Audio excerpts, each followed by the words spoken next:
What if one day, without warning, everything you loved was taken from you?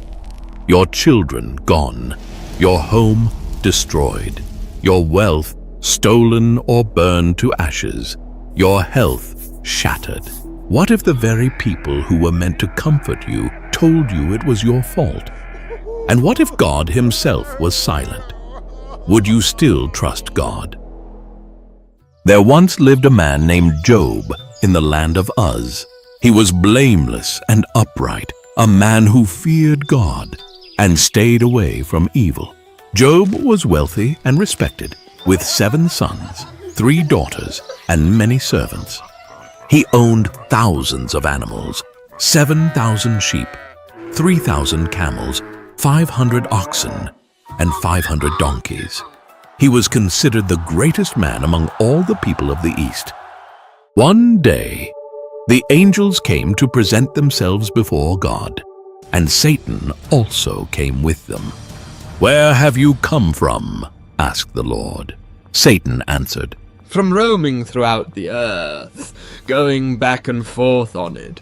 God continued, "Have you considered my servant Job?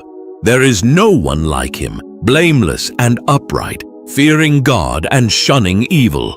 Satan replied, "Does Job fear God for nothing? You've put a hedge around him and blessed him. But stretch out your hand and strike everything he has, and he will surely curse you to your face."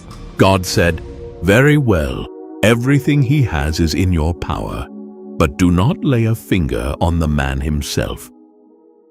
One ordinary day, Job was at home when messengers began to arrive, one after another, each bearing more horrifying news than the last. The first messenger came running, breathless and terrified. He said, "The oxen were plowing and the donkeys were grazing nearby when Sabeans attacked and made off with them. They put the servants to the sword, and I am the only one who has escaped to tell you." Before the first servant even finished speaking, a second burst through the door with even more shocking news. "The fire of God fell from the heavens and burned up the sheep and the servants, and I am the only one who has escaped to tell you."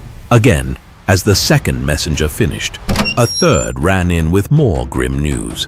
"The Chaldeans formed 3 raiding parties, swept down on your camels, and made off with them. They put the servants to the sword, and I am the only one who has escaped to tell you." While the third messenger was still speaking, a fourth rushed in with grief and horror. He said, "Your sons and daughters were feasting